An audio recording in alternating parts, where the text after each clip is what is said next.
En este cuarto congreso le damos un amplísimo lugar al debate, a la discusión y sobre todo no le escapamos a los temas que por ahí son más urticantes o que son incómodos. En este caso, los acuerdos de precio. ¿Sirven? ¿No sirven? ¿Qué políticas se deben aplicar en un contexto de alta inflación para cuidar la mesa de los argentinos, para evitar que la leche, el pan, la carne, la yerba aumenten al ritmo de la devaluación oficial y también con otros tipos de cambio? Por eso, Florencia, hoy vienen 2 pesos pesados. Así es, presentamos la última mesa de esta segunda jornada del cuarto Congreso Industrial. ¿Quién cuida la mesa de los argentinos? Se llama, para eso presentamos a Guillermo Moreno, exsecretario de Comercio Interior, y también nos visita Gustavo Lázari, que es economista y empresario PYME. La mesa va a estar debatida, la va a estar moderada por Daniel Rosato, titular de IPA.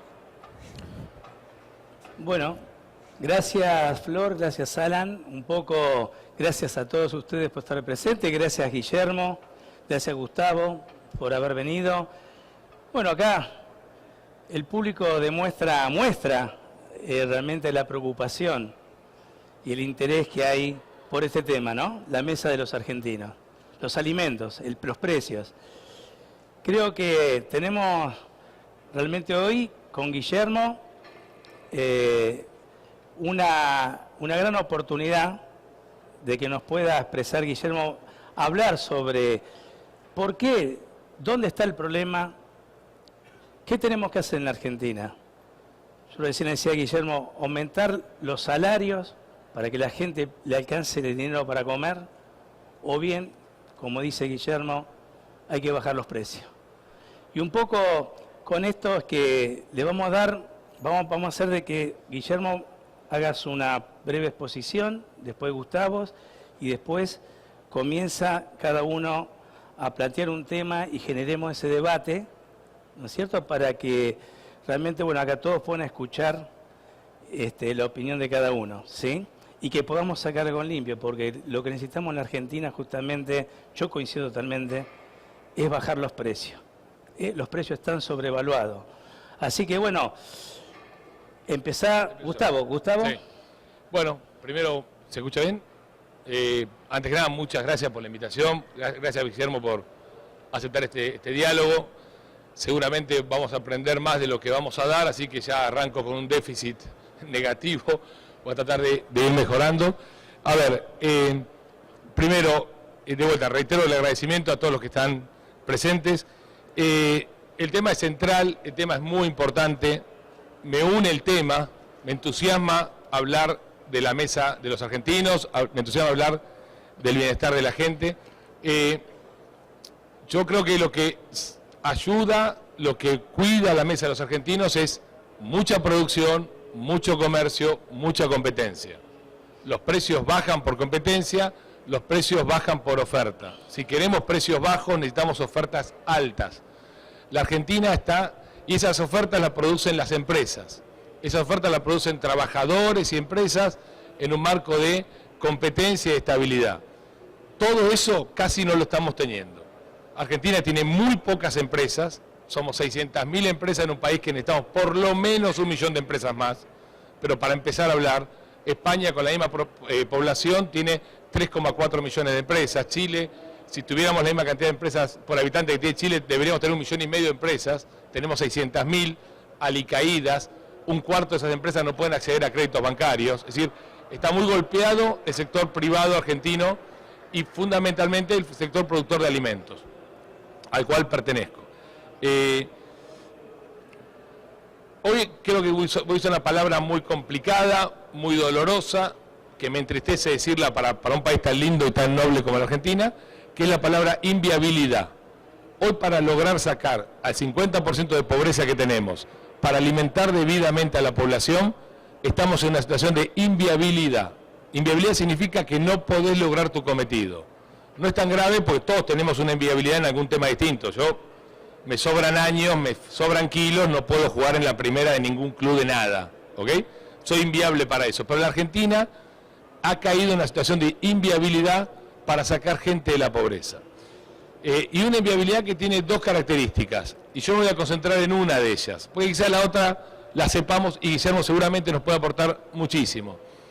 1, la inviabilidad. 2, la inviabilidad. 1, la inviabilidad que tiene 2 características, y yo me voy a concentrar en una de ellas, porque quizás la otra la sepamos y Guillermo seguramente nos puede aportar muchísimo. la inviabilidad microeconómica. La Argentina tiene 3 mochilas que han trabado y han bloqueado la actividad del sector privado. Una es la mochila fiscal. La Argentina tiene un sistema impositivo que es absolutamente inviable, tiene muchos impuestos, altos impuestos, distorsionados impuestos, algunos hechos directamente para corromper. Basta que traigan, deberíamos tener un ingeniero de la NASA para que liquide ingresos brutos y no lo va a poder liquidar correctamente, con lo cual es un impuesto diseñado para que en algún momento la corrupción florezca. Y tenemos una estructura impositiva que yo digo que el Estado no entra en el papel. Cuando ponemos un negocio en un papel, hay alguien que sobra, que es el Estado, porque es un sistema impositivo absolutamente siniestro. La segunda inviabilidad está en el mercado laboral. Hemos diseñado un mercado laboral que se ha tergiversado, hemos generado una hipertutela que desanima la contratación, y no puede ser que cuando recibimos un currículo en la fábrica no tengamos ganas de leerlo. Es un dolor que a mí me produce no poder leer un currículum porque no me animo a contratar, y queriendo proteger al trabajador lo hemos desprotegido. Entonces ahí hay que revisar. Y la tercera mochila, la tercera inviabilidad es la inviabilidad regulatoria. Resulta que ahora hemos convertido la economía en una economía del permiso, donde hay que pedirle permiso a las entidades fiscales, a los intendentes, a algunos sindicatos, que para que salga un camión hay que mandarle una carta al secretario general y que nos dé un libre deuda. Resulta que un camión en la Argentina puede deber la cuota alimentaria, puede deber el colegio, puede deber el club de fútbol, pero no puede deberlo el sindicato. O sea, estamos, ni en el medioevo pasaba eso, muchachos. Y esa inviabilidad, que son todas chiquitas, todas son imperceptibles. Y cuando yo le digo la tasa de seguridad y higiene, alguno me va a decir, tanto lío por el 1%. Cuando sumás todas las inviabilidades que se fueron dando en forma imperceptible, Argentina se torna inviable. Y esta imperceptibilidad de estas pequeñas distorsiones, que todas juntas son un problema enorme, ha bloqueado a la Argentina, y el sector privado al cual pertenezco tenemos una enorme responsabilidad en haber permitido eso. Alberti decía, el que pide permiso niega su libertad. Y nosotros nos pasamos pidiendo permiso como si fuese un trámite normal, y no es un trámite normal. No pueden abolir la libertad de comercio un conjunto de permisos, uno más inútiles que el otro. Un minuto para terminar la primera exposición. Termino. A esto le agregamos la inviabilidad macro. En el momento actual que estamos, para mí una reforma macroeconómica no termina de empujar la micro. Por eso es muy grave el problema que tiene hoy la Argentina, y creo que los candidatos no lo están teniendo en cuenta. Necesitamos resolver estos problemas para que haya más producción, y más producción van a resolver los problemas de la mesa de los argentinos. Muchas gracias. Gracias por la invitación, gracias por estar. En realidad la rentabilidad de la empresa se analiza en el subtotal de la facturación. Después vienen los impuestos y ahí viene el total de la factura. Problema que tenemos hoy, y en eso coincido con vos, que las empresas no son rentables. Pero en el subtotal, después nos metemos con el resto. Porque con una estructura impositiva muy similar a esta, el país creció y generó empleo, bajamos la pobreza, la indigencia, teníamos superávit fiscal, teníamos superávit comercial. Entonces, el problema es dónde analizamos la rentabilidad empresaria. Y ahí decimos, hubo un momento en nuestro gobierno que se generó un debate cierto y obviamente hubo una resolución de esa contradicción que tenía que ver con que si el modelo de orientación al consumo que nosotros habíamos implementado desde el 2002 al 2012 se había completado o no se había completado. La posición de los economistas del peronismo era que se había completado. Y entonces sentíamos que en el 2012 estábamos igual que Perón en 1952. Teníamos un problema de oferta y entonces teníamos que expandir la frontera de producción, y obviamente al expandir la frontera de producción vos tenés que ir por inversión.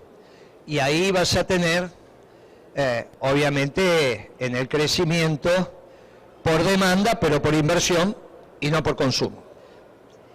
Para la política este es un tema complejo. No solo para la política de aquel momento, porque después vino Macri, esto lo resolvió Kicillof endeudándose. Devaluó y se endeudó para continuar por demanda. Pero Macri hizo lo mismo. Primero con la deuda externa extranjera y después con la deuda interna. Esto lo que generó durante el macrismo fue una inconsistencia.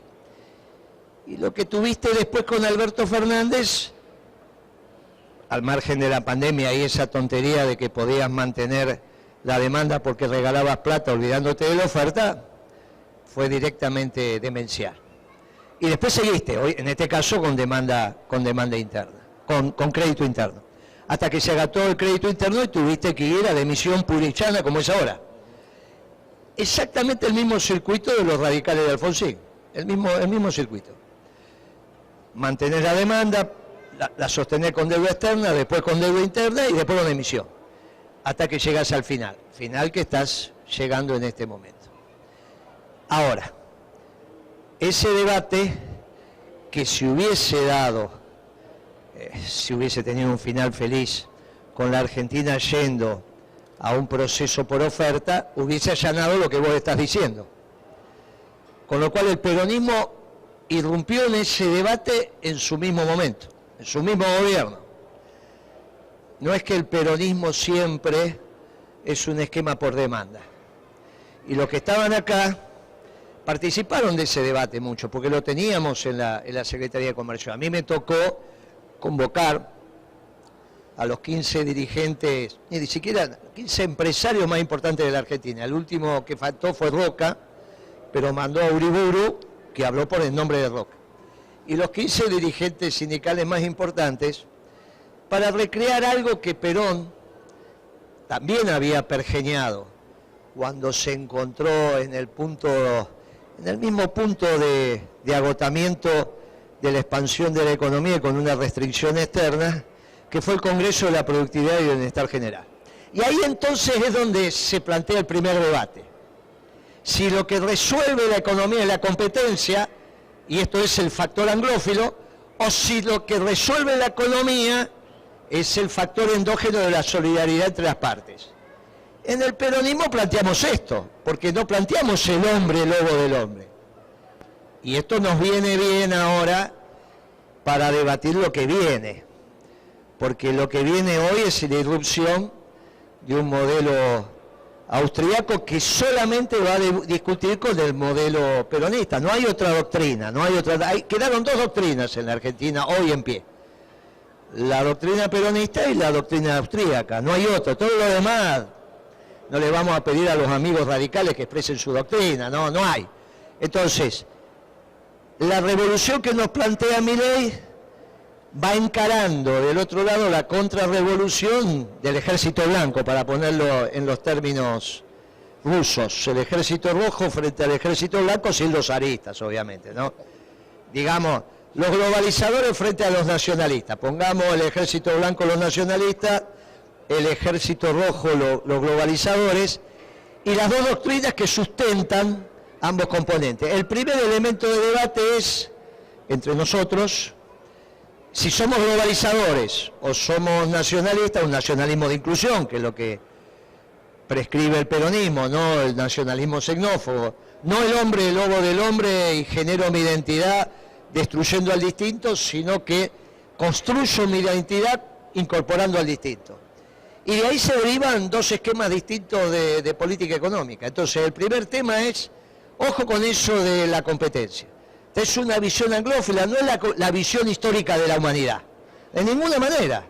La solidaridad es lo que permitió que el hombre construyera las civilizaciones, no la competencia, incluso interna a la sociedad. Por lo tanto, si no tendría un problema muy serio cuando digo esto, ¿cuántas saluares puedo tener en la Argentina?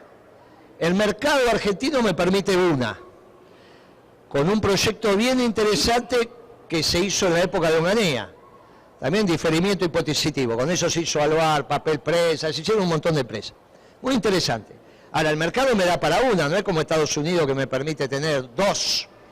¿Qué hago entonces para competir? Abro la economía y destruyo la posibilidad que tengo de un desarrollo endógeno. Un minuto, Esto es lo que empieza a estar en el debate.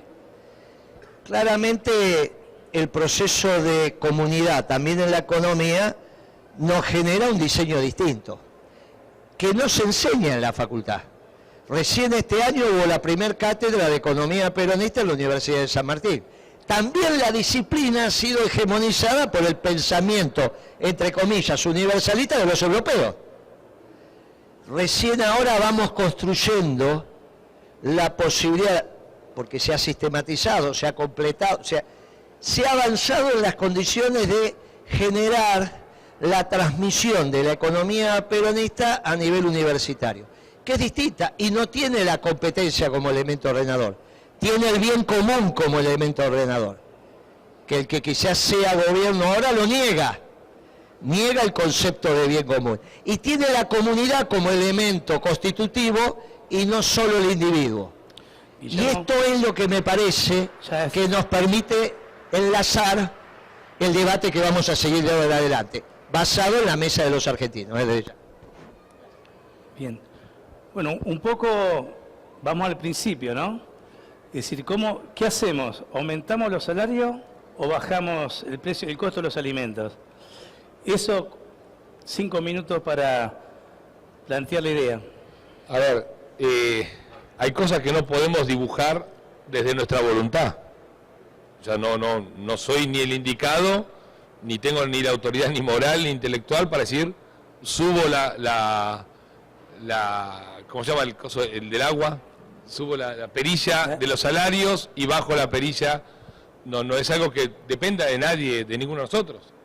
El salario y los precios son consecuencias de una acción, y más que nada de un mecanismo competitivo. En Argentina siempre nos esforzamos por desacoplar los precios, porque dado que no tenemos los salarios europeos, queremos pagar las cosas con los precios de salarios argentinos. Y yo creo que tenemos que acoplar salarios, y para acoplar salarios tenemos que acoplar productividades. Para acoplar productividades necesitamos inversiones. Para tener estas inversiones necesitamos una revolución microeconómica, que es, de vuelta, antesala, y coincido en la duda que tiene Guillermo, porque no se está debatiendo, me parece que la situación es más grave porque estos temas ni siquiera se debaten, lo cual me preocupa un poco más. Se ponen como dogma y no es un dogma, es un tema de ida y vuelta. Tenemos todo mucho para aprender. No se está discutiendo que hoy una buena reforma macroeconómica no empuja una micro rota, porque es cierto que la rentabilidad se ve abajo de la línea impositiva, pero la línea impositiva rompió todo lo que está arriba también, porque en el precio de una galletita el 10% es ingresos brutos, un ingreso bruto que se fue acumulando en provincias que creen que amasan el pan. No amasan el pan, muchachos, no son parte del proceso, no tienen nada que hacer en un impuesto. Misiones no tiene nada que hacer coartando la libertad de las personas para moverse en una ruta, y si no la pagás te secuestra el camionero y te incrementa los costos a la nube. O sea, se ha roto la Argentina. Yo creo que, insisto, no solo es una cuestión de expandir la frontera de producción, hay que rehacer la tibia y peroné, del sector privado, porque si no, no levanta. Es como que te rompan los huesos y te digan, ahora corre. No puedo correr, tengo los huesos rotos. Entonces, primero ese punto, acoplar salarios requiere inversión, y la inversión está rota en Argentina. Caminemos por las rutas, muchachos. Acá están los parques industriales de todo el país. Las rutas argentinas, los pasillos de los supermercados son más anchas que la ruta que nos da el Estado para mover un camión a 120 kilómetros por hora. Yo lo medí, no es un verso, no es un chamullo. Andar a Unicenter con 1 metro es más ancho que la ruta 3. Y la ruta 3 es una ruta troncal, que es una vergüenza que no sea una autopista, es una vergüenza. Ahora, eso que hace que los costos se vayan a la nube, que traer vino de Mendoza a Buenos Aires sea más caro que traerlo de Italia. Entonces, si abrimos la economía con el objetivo de bajar los precios, te digo que es un error. Abrir la economía, el objetivo es exportar, y para exportar necesito importar, porque necesito insumos, necesito competencia, necesito aprender. Obviamente que hay que traer producto terminado, obviamente que hay que traer materia prima, obviamente que hay que traer insumos y maquinarias, pero a un tipo de cambio razonable, por eso la macro hay que arreglarla, a un tipo de cambio por lo menos de mercado, que no es ni el 3.50 y no sé cuál será, pero todo esto requiere la recomposición del sector privado, que yo insisto, está roto. 600.000 empresas no sacan este embrollo. No vamos a sacar a 10 millones de personas, a 18 millones de personas que están en la pobreza, y no vamos a incorporar 10 millones de personas que están en la informalidad, en los planes o en la nada esta de que no estudian ni trabajan. Entonces, el debate, si bajamos los precios o aumentamos los salarios, hay que hacer las dos cosas. Y las dos cosas vienen desde la oferta, desde la inversión y desde la oferta. Con una revolución microeconómica y un ordenamiento macro, que incluye, obviamente, para mí como elemento rector del sistema, un sistema de precios razonable que es hijo de la competencia y obviamente de la propiedad. No me quiero meter en temas filosóficos, pero un respeto irrestricto a la propiedad y fundamentalmente un respeto a la competencia. Tiene que haber mucha competencia, que eso es lo que motiva la baja de precios. Muy bien. Guillermo. Bueno, obviamente partimos de supuestos distintos.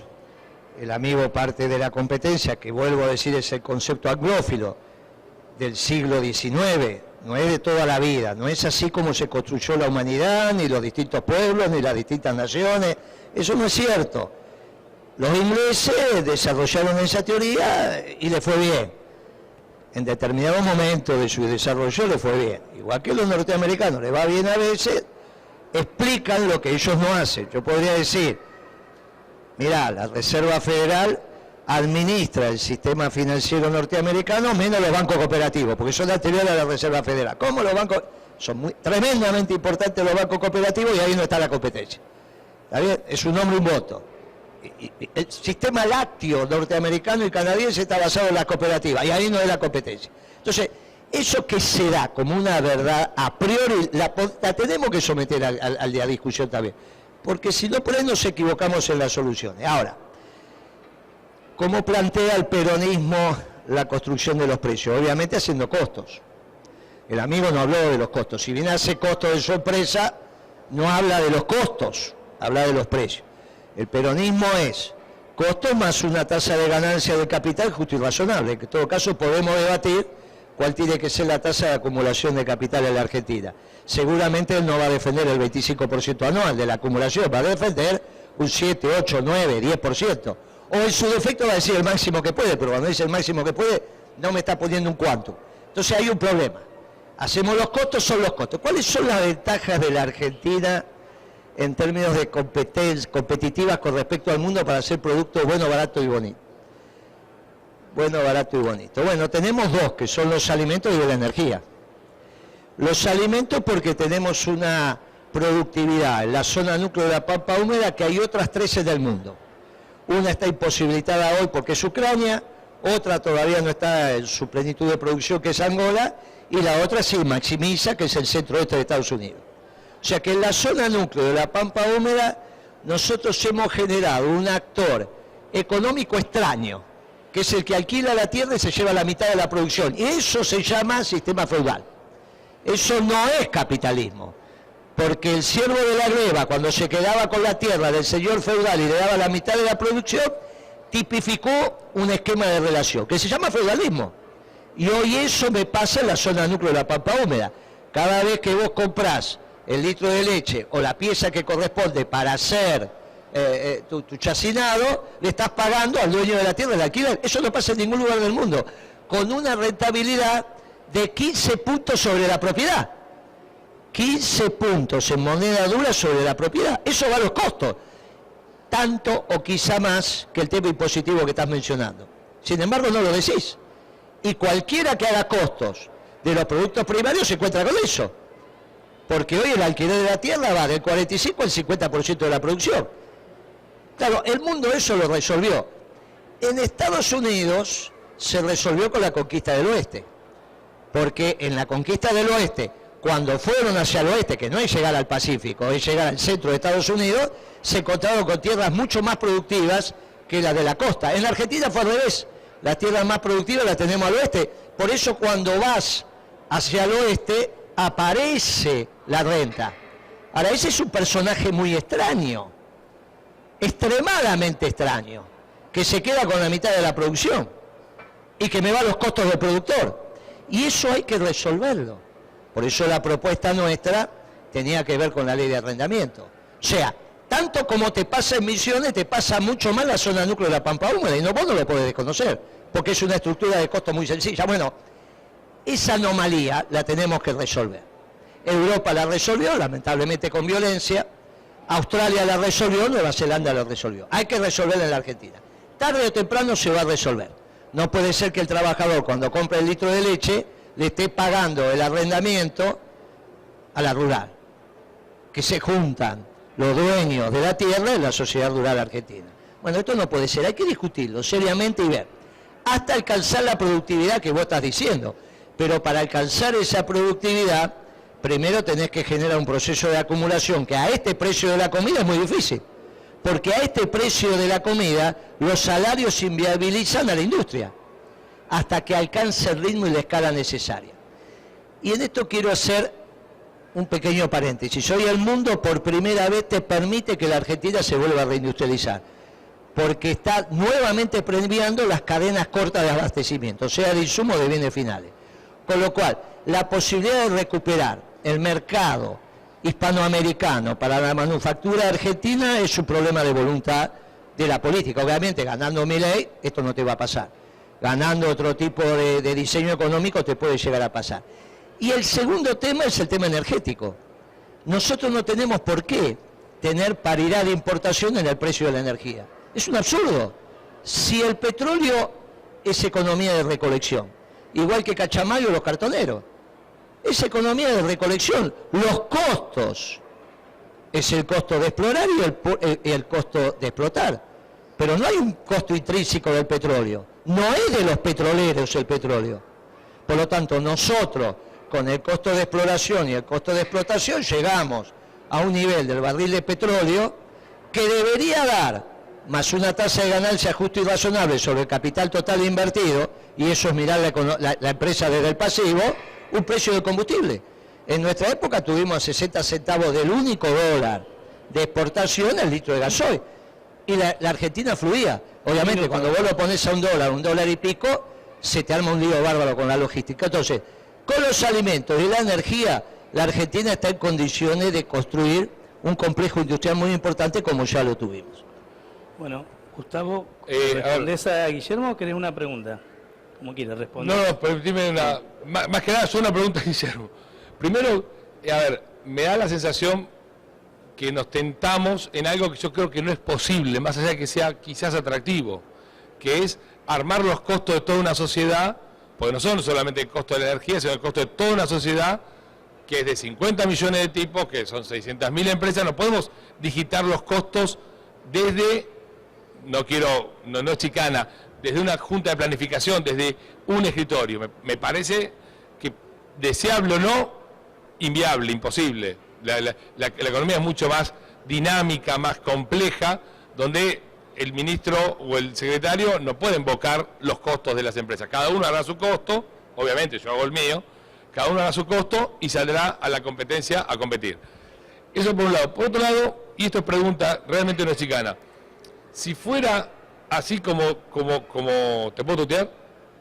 Como decís, que los dueños de la tierra tienen tal extraordinario negocio, ¿por qué una hectárea en Argentina cuesta un tercio que la misma hectárea en Estados Unidos, o una hectárea cervatera en Argentina cuesta un tercio que la misma hectárea en Brasil?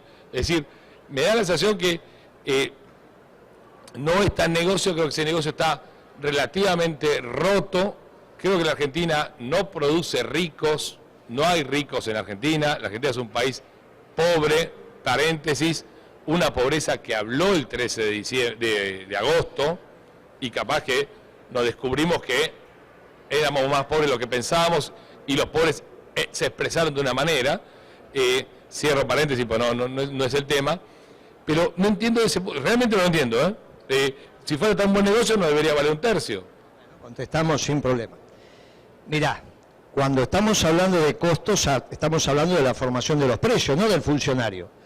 Yo soy peronista, por lo tanto es un gobierno esclavo, pequeño, y un pueblo libre que son las empresas privadas. Yo no hablé de que el Estado determina los costos. Yo cada uno tiene que hablar de lo que habla, porque si interpreta al otro y lo interpreta mal, el debate no termina mal. Te lo hago en términos de pregunta, está bien. Tomalo en términos de pregunta entonces. No, por eso yo no hablé de los costos por un funcionario. Hablé de la estructura de precios en función de los costos. En tu empresa, ¿cómo los haces? En tu empresa, como yo lo hago en la mía. Definimos los costos y definimos un margen en función de lo que te pasa en el mercado. ¿Cómo se definen los precios, estamos diciendo en el mercado? No es solo por competencia. Puede ser haciendo los costos y una tasa de retorno justo y razonable sobre el capital total empleado. Que cuando decimos, y yo te hago la pregunta, ¿cuál tiene que ser la rentabilidad del capital? ¿Cuánto? ¿El 50% por año? ¿El 100%? No. ¿Cuánto? No lo puedo establecer. Bueno, porque exactamente. para mí es un resultado, no es algo que yo establezco. Ese es el tema, pero entonces no puede hacer precio. Pero ahí a eso voy. Y bueno, pero es que vos salís con lista de En mi precios. caso particular, yo hago mis costos, pongo la utilidad que sueño, salgo al mercado y me encuentro con el mercado. Y a veces tengo que bajar mis precios y mi rentabilidad por lo tanto baja. Te pasa eso. Y me doy vuelta y trato de bajar los costos y así es la competencia. Te puede hacer Me pasa eso. todos los días eso. Puede pasar eso o no. Porque te podés cartelizar. Los empresarios transitan, hablan, charlan, definen. Ahí hay que ver y sector por entonces sector. ahí vos vas definiendo, sí desde el órgano de conducción, decir muchachos, esperen, porque en el caso de Aluar, como no puedo tener dos Aluares, ese tema no va. Y si abro la economía, fundo Aluar. Y si abro la economía... ¿Por qué fundís a Aluar? Porque la electricidad hoy la tengo mucho más cara y no tengo los subsidios del Estado que sí tienen los chinos. Para tener la tonelada, Bueno, 800, 900 dólares la tonelada. Sacame el comercio chino, que tiene su particularidad. No, pero no te lo puedo sacar, porque la apertura de la economía y lo que estuvo haciendo este gobierno tiene que ver con eso. Porque los casos que se han fundido empresas por la... Creo que cometemos un error si asociamos importación... Igual no te terminé de contestar. Perdón. Pasamos a otro tema. No, yo mandé 2 misiones, 2 años seguidos, la directora que mandé se murió a China a analizar los costos. Los costos de los chinos eran muy parecidos a los nuestros. En zapatillas, en productos eléctricos. No es que y después lo difundimos con las cámaras.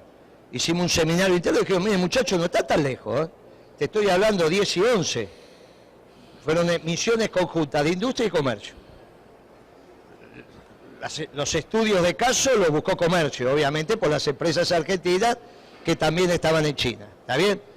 Caso Siemens. No tuvo ningún problema Siemens en abrirme los costos en China. Se trabajó de alguna manera para que esto se pudiera hacer. Los costos eran muy parecidos. Los costos de Siemens, los costos de Adidas, los costos de Nike, eran muy parecidos. El problema era el precio de venta. Ahí funcionaba al revés. El Estado chino funcionaba bajando el precio de venta en función de la cantidad que tenía que producir y que comercializar. Bien, vos como Estado te tenés que defender de eso, si no tenés un lío bárbaro.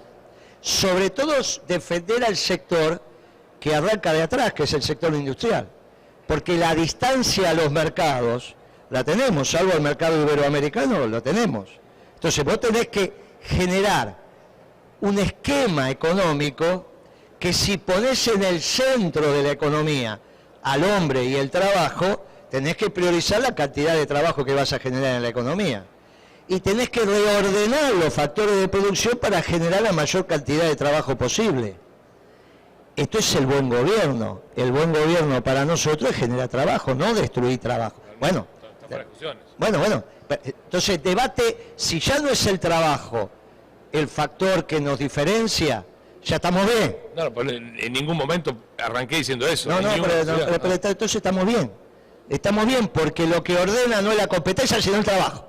Entonces estamos bien. Vos fijate qué interesante cómo nos vamos encontrando. Porque esto es muy interesante, porque lo que termina pasando es que el peronismo puede dialogar sin ningún problema con los liberales y los marxistas. Tenemos problemas muy serios de diálogo con los socialdemócratas y con los neoliberales.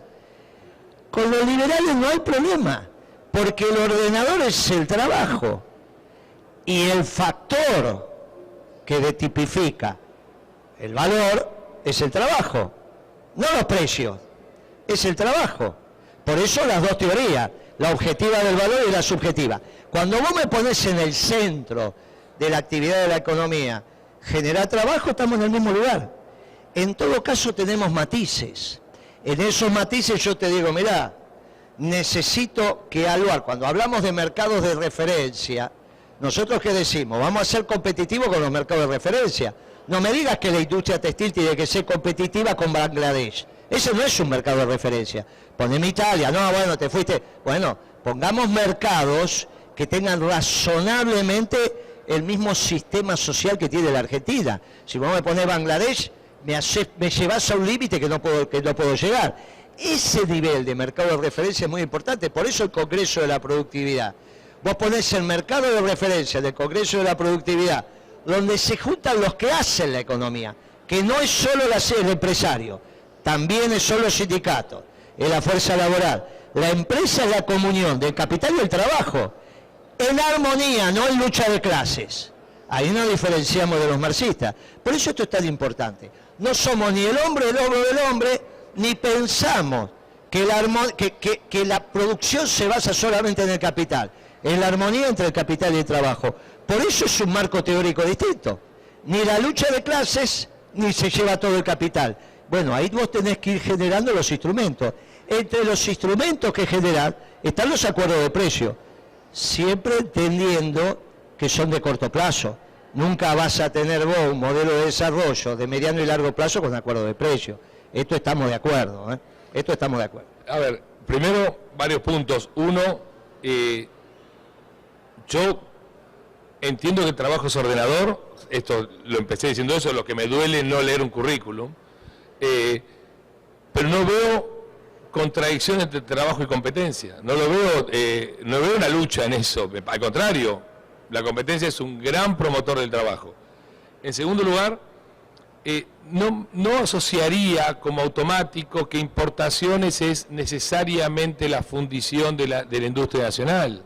Me parece que hay un error, porque en los momentos históricos donde las importaciones nos hicieron mucho daño, coincidían con tipo de cambio real muy bajo, con gasto público muy alto, que bajaba aún más el tipo de cambio real, con tasa de interés por las nubes. Entonces, yo creo que la Argentina, un país que es... Perdón que te interrumpa. Vos querés competencia, pero con tipo de cambio alto. Con tipo de cambio, por lo menos de mercado. Bien, estoy de acuerdo. No, es que de mercado no me lo va a tirar siempre alto. No, pero entonces decime cómo hago yo para competir con los alimentos. Ahí estamos. Vamos con el precio de los alimentos. Ahí estamos. Para que no me deteriores el salario. No, por supuesto. Bueno, porque la justicia social no es injusticia para el peronismo. Está bien, pero no, por supuesto. Pero a ver, permíteme. Tengamos tipo de cambio de mercado, tengamos... el problema es que un país como la Argentina, que está para mí de vuelta roto y diezmado, necesitamos que el Estado haga el máximo esfuerzo para que sus empresas florezcan. Para que sea el máximo esfuerzo le tiene que dar el peso de la mochila lo más liviano posible. Entonces, sería un debate con un marxista, no es el caso de hoy. No es conmigo ese debate. No sé si es con vos, pero es lo que pienso, no importa. Bueno, no, pero es que es el debate conmigo. Yo no te puedo decir que no tenés razón en eso. No, bueno, pero entonces, yo te digo que quiero más producción en base a tener menos sistema impositivo, vos me decís, no, eso está abajo de la línea, no tiene nada que ver. No, sí tiene mucho que ver, porque rompió las líneas. No, pero de ninguna manera tenemos un Estado hoy ineficiente, pero en términos cuantitativos, el mismo que Estados Unidos. No, bueno, está bien, pero ahí está el punto. La espalda no es la misma de Estados Unidos. Pero entonces, hasta los salarios son más altos y la comida más barata en Estados Unidos hoy. Los salarios más altos y la comida más barata. Esto es lo que vos me tenés que resolver. Yo te planteo la administración de comercio, esto entra y esto no entra, para que el tipo de cambio no sea aquel de mercado que te genere una barrera para la importación, sin deteriorarme el poder adquisitivo de los salarios. Vos me tenés que resolver esa ecuación. Pero te resuelve el poder adquisitivo de los salarios con más producción de alimentos. Vamos a la carne. ¿Cómo hacemos para que la carne sea más barata? ¿Con más vaca o con menos vacas? No, cuando vos prohibís la exportación de vacas, lo que estás haciendo es matar el rodeo. Y ahí tenemos menos vacas. No está bien lo que decís. Porque cuando vos le abriste el mercado a China, el producto que te llevan es la vaca buena y ahora la vaca de conserva, que era lo que comía la muchachada, no el novillo de exportación. Vos no le estás mandando a China ahora el novillo de exportación. Bien, Entonces, ¿por qué bajó el consumo de carne? Porque le estaban dando la vaca que ellos dicen buena, que es casi la de conserva, a esta altura. ¿Y por qué estás teniendo un consumo per cápita de 44? Porque los de abajo comen alitas y los de arriba siguen comiendo algo. Pero entonces, el problema es que la baja de los 20 kilos de consumo anual per cápita del pueblo argentino está todo concentrado abajo, porque mandaste afuera la vaca. Entonces, como vos no planificaste esa apertura en el modelo macrista, empezaste a sacar vaca. Hoy estás exportando carne con hueso, ni siquiera para los perros. Y vos lo sabés. Vas al carnicero y si me da para el perro, no hay más. Porque estás exportando carne con hueso. ¡Ah, qué bárbaro! Que sí, pero los míos no comen. Entonces, ¿cómo es que resolvemos este tema? Una pregunta, ¿qué tenemos? ¿Un stock fijo de vacas? El problema es que... ¿Ese razonamiento es correcto? No, pero no es correcto es si así. el stock de vacas es fijo. Pero no es stock de vaca fijo. El problema que tenés es la transición. Yo estoy de acuerdo que ahora se incorporó Formosa como productor de ganado. Y estás comiendo carne de Formosa que antes no la tenía. Cara porque tenés cara a la logística, no porque es caro el kilo de animal allá en Formosa. Por eso tenés que bajar el precio de la matriz energética y no ser paridad de importación de la energía. Por eso dije los costos de la energía. Ahora, si vos tenés que de alguna manera ordenar con el sector privado, planificar en el Congreso de la Productividad, cómo vas alineando los factores para que los 20 o 25 años que vas a necesitar para tener un per cápita parecido al del Reino Unido, no dejes gente en el camino. Porque si no, esto no tiene nada que ver con algo que también vos tenés que tener como parámetro, que es la justicia social. A menos que seamos, como Milei, que diga, la justicia social es injusta, pero ahí ya entonces no tenemos el trabajo como ordenador. El trabajo en el discurso de Milei no entra, entra solamente la rentabilidad del capital. Por eso vos no sos Milei, quizás sí. No, pero a mí me parece que como hablar no sos Milei. Eso debatirlo con Milei, no. Por eso, bueno, lo mismo que vos me decías a mí, yo no me pongas a mí en el lugar de los marxistas. El punto es, y esto de vuelta es pregunta. Y esta... Pero acá hay un tema, perdón. Pero esto de vuelta es pregunta. Las decisiones de inversión, en más vacas, en más pollos, en más lo que sea. Eso es mercado. Pará. Se señales de precios, ¿sí? Ah, bueno. ¿Y qué tiene que ver la reunión entre los productores? No se resuelven ahí. Claro, las porque ahí hay ¿y por qué la decisión de mercado no da más producción? No, amigo, no. Porque ahí hay un problema. ¿Quién se apropia de la ganancia de la productividad? No, claro que sí. Por eso cuando esto no se discute de verdad y no se tiene al trabajo como el centro, a vos la ganancia de productividad te va para el capital. Y para vos es natural que sea así. Y para mí es natural que no aumente la plusvalía relativa, porque si no pierdo el debate con los marxistas. Y por eso necesitamos en la armonía entre el capital y el trabajo definir cómo se va a repartir el incremento de productividad. No es un tema menor. No es un tema menor. Está bien. Bueno. Pero te pregunto, hoy hay un tipo pensando en aumentar la producción. ¿En aumentar la producción o no aumentar la producción? Siempre hay un problema. ¿En base a qué? Pero por eso es rentabilidad empresaria. Bueno, la rentabilidad... Busquemos por qué no hay rentabilidad empresaria. Pero estamos de acuerdo, es el problema macro. Si con estas leyes... No solo macro. No, yo puedo aceptar con vos que después de la revolución energética norteamericana hay un problema de baja de costos primos en el mundo. Y que nosotros lo vimos un año y medio después. Pensamos que había un problema de demanda en la crisis del 2008 y en realidad eso fue concomitante con la revolución energética norteamericana que bajó los costos primos de todo. Acá, Galucho firmó un acuerdo con la Chevron a 6.50 el millón de BTU cuando en Estados Unidos estaba a 2.50. Eso fue una barbaridad de Galucho, una barbaridad. Entonces Roca, dueño de Techín, cuando planifica con la plata que recibe de Chávez, 2.200 millones de dólares por Mirgor, que lo deposita en Londres, 400 vienen para acá para hacer un tren de laminado, 1.800 es la fábrica que inauguró Macri. 1.800 le costó esa fábrica. ¿Dónde la puso? ¿Donde la energía era barata? No donde la energía es cara. Sin embargo, Galucho acá me firmó un contrato a 6.50. Eso es una barbaridad. Ese es otro de los errores, de las malas decisiones. ¿Eso es mercado? Y ¿Galucho era mercado? Y se lo pidió Chevron. Y si no, decía que Chevron no venía. Este es el problema.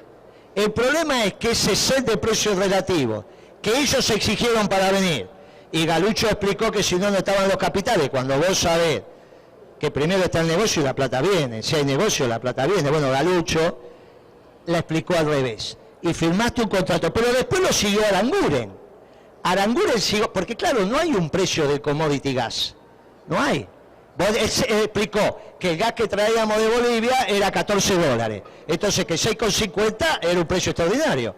Bueno, pero no era así, porque en Estados Unidos estaba a 2,50. Entonces eso me hizo que una inversión de Roca se hiciera en Estados Unidos. Que estaba la energía mucho más barata, como está hoy, mucho más barata. Entonces, no puedo fabricar arandelas porque la energía, y hay mucho más energía que mano de obra en cualquier producto, está mucho más barata en Estados Unidos que en Argentina. No solo la energía, los alimentos también. Pero el precio de la energía es una decisión. Alguien firma, mañana vale no tanto. hay ninguna duda, o el precio de la es- energía, es un sistema regulado. O es una consecuencia de más producción, más oferta, baja el precio. Pero no, esto no pasa en la Argentina si no das una señal de precio. Y esa señal de precio que vos le tenés que dar tiene que estar financiada. Porque el petróleo es gratis. ¿Se entiende que el petróleo es gratis? No, ¿Y cuánto cuesta el petróleo? no sé, el precio del mercado es No, pero eso no es cierto. Ese es el Creo que yo mañana accedo a todo el petróleo que quiero, me lo llevo a mi casa. No, pero es eso así. tenés un costo de exploración y explotación. El petróleo es gratis. El que lo encuentra y lo saca Está bien, tiene pero el como... petróleo abajo es nada. No, El no es petróleo nada. Hay que sacarlo, hay que procesarlo. Ese es hay el que sacarlo, costo. No, hay pará. que llevarlo. Estamos hablando del petróleo y sacarlo nada más. Después viene todo lo demás, que es todo lo demás hasta que te llega a vos. El petróleo, que es la materia prima, como el cartón para los cartoneros, es gratis. Lo mismo que para los yuyitos es gratis. Es la economía de recolección, vos los has estudiado tanto como yo. Para el petrolero, el costo es encontrarlo y sacarlo. El petróleo Ya está. es gratis. Está bien, bueno, hasta ahí entonces si estamos es... de acuerdo, pero, bueno, si está de acuerdo, el pero, petróleo es pero, gratis. ese líquido negro no sirve para nada, lo tenés que hacer algo para que... Pero y no hay eso duda, sobre si el yo no mercado. te dije que puesto en la superficie es gratis, te dije el petróleo. Está bien, bueno, sí, está bien. No, pero entonces si está bien, ¿por qué me traes el precio de México? No, no trata del precio de México. Sí, pero trata- me decís que hay un precio de petróleo. Bueno, pero es una pregunta, y si vos sos, pero pará, si vos sos petrolero, No, yo soy argentino Bueno, y no, tengo no. y tengo una empresa petrolera. Pero yo tengo una empresa haciendo un petrolera. ejemplo, Maricón, dale. No, pero mirá qué fácil que es. los pesos, No, igual. fíjate qué fácil que sería. ver, tenemos que ir cerrando. Te absorbo el costo de exploración y te entrego el costo de explotación. El costo de explotación te lo pago y el costo de exploración lo absorbo. Como Estados Unidos absorbe el complejo militar industrial para tener el ejército, las Fuerzas Armadas más poderosas del mundo. Vos imaginate que el presupuesto de defensa norteamericano es superior al resto de todos los países juntos. Es una decisión del Estado y del pueblo norteamericano, yo no lo voy a pero- aceptar. Guillermo, Gustavo, perdón, porque tenemos que ir cerrando, pero yo... ya se nos fue el tiempo, pero yo voy a hacer dos preguntas, o bien quiero expresar algo que es la preocupación de toda la gente, ¿no? Del trabajador. Tuvimos una devaluación de un 22% y el paro aumentó un 40%, por decir un número. Es decir, las cosas aumentaron el doble de la devaluación y algunas más del doble. En eso hay un interrogante, tenemos un interrogante que nadie entiende nada con Yo te respecto a lo que puedo está decir pasando. lo que hicimos nosotros, al menos lo que hice yo. Conversando con las empresas dividíamos la lista de precios en tres tipos de productos: masivo, selectivo y premium. El gobierno en todo caso, en estos casos y sobre todo cuando se devalúa, se tiene que ocupar de lo masivo. Lo selectivo y premium se ocupan solos. Lo que no puede ser es que todos los precios, o incluso ahora lo masivo, aumente más que lo selectivo y premium en términos de Bien. porcentaje. Entonces, tenés un problema muy serio. Al no haber una administración de comercio y están todos los precios desordenados, se ha producido una situación donde el empresario lo que hace es cubrirse. Claro, en una economía desquiciada, donde vos tenés importaciones por 16.000 millones de dólares que no pagaste, que en algún momento se va a terminar el crédito comercial. ¿Cuánto tiempo más vamos a tener crédito comercial con el afuera? Hay 16.000 millones de dólares de importaciones, entradas al mercado, quizás ya consumidas o estoqueados que no se pagaron. Con lo cual, lo que conseguiste de fondo, que encima te van a quedar algunas, no es nada contra esos 16.000. Bueno, en esa economía desquiciada, lo único que tenés que hacer es poner eso en un paréntesis y ocuparte por los próximos 45 o 50 días en ordenar los precios masivos. Si vos ordenás los precios de los productos masivos, le vas a dar una señal al pueblo. Obviamente esto es una voluntad política y una acción de los funcionarios. No es un acuerdito de precio con coto. Hay que analizar la cadena, que era lo que hacíamos. Eso se puede hacer, se puede hacer. Se puede revertir el triunfo de Milei, que obviamente hoy es muy probable, se puede revertir. Depende cómo lo hagas. Hoy no lo podés hacer porque el tipo de cambio competitivo que él está solicitando y que yo también no tengo ningún problema en tenerlo, sería una devaluación aún mayor. Con lo cual la destrucción del salario real por incremento de precio es fenomenal. Y la pobreza ya no es 50 hoy, hoy es 60, porque lo que tuviste de la devaluación hasta ahora. Bueno, esto es lo que hay que resolver. Ahí viene la acción del Estado. Lo que pasa es que se nos mezcló en el debate el corto plazo con el mediano y largo plazo. En el corto plazo, esta es la solución que yo puedo aportar. Volver al esquema masivo selectivo premium y ocuparte del masivo. En la panadería, no del pan saborizado, sino del 5 o 6 piezas al kilo, que es el que necesita la familia a mucho menos que 1.000 pesos. No sé cuál es tu solución para resolver este tema hoy. Yo primero, respecto a la devaluación del 20%, creo que fue un exceso de torpeza de este gobierno hacer una devaluación sin plan, sin nada atrás. Lo que generó fue más temor, más desconfianza y por lo tanto los precios volaron al cielo. Y se rompió en Argentina no hay precio, los precios significan precio relativo, no hay relación entre un precio y el otro. Lamentablemente creo que este gobierno no puede hacer nada de acá a diciembre, no tiene ninguna credibilidad para funcionar. El esquema de precios controlados, con el nombre que querramos, con la decoración que querramos, no funciona cuando se implementa y menos cuando no se puede implementar. En la Argentina hay 280.000 puntos de venta de alimentos. No hay ninguna posibilidad que este gobierno controle nada de ninguno. Por eso, a mí no me gusta la economía de la voluntad, no la creo. A veces me parece simpática y linda decir, ojalá las cosas fueran así y yo manejara las perillas, pero las perillas no las puede manejar.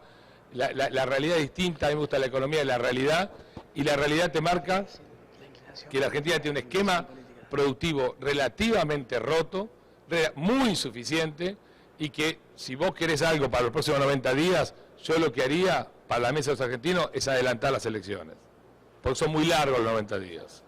Si adelantamos las elecciones, un nuevo plan económico podrá venir con el que toque, ojalá sea lo más racional posible, y empezar a trabajar en serio en recuperar el sector privado que es productor de alimentos, productor de bienes y de servicios. Pero en esto de la economía de la voluntad, a ver, ponemos los precios que se cumplan, muchachos, no. Bueno, Ha quedado muy claro, ya tenemos que No hay cerrar. 90 días para la elección, ¿eh? Alan. No hay 90 días para la elección. Para el 22 de octubre no hay 90 días. Ya estamos cerrando, pero por último, en función de esto, Gustavo, ¿usted está trabajando con algún candidato presidencial? No. Guillermo. Bueno, yo soy del peronismo. Vamos a ver si este gobierno se hace peronista. Por ahí sí, si no, tengo dudas. Bueno, muy bien. No ha habido tanto acuerdo, pero en algunos puntos por lo menos se coincidió, por lo menos en el escenario. Así que de esta manera cerramos, Florencia, hoy. Así es, y acá el auditorio está lleno, pero los que están del otro lado sepan que este video va a quedar en YouTube para los que quieran volver a verlo y nosotros nos reencontramos mañana en la tercera jornada de este Congreso Industrial que organizó IPA. Muy bien. Gracias. Felicitaciones.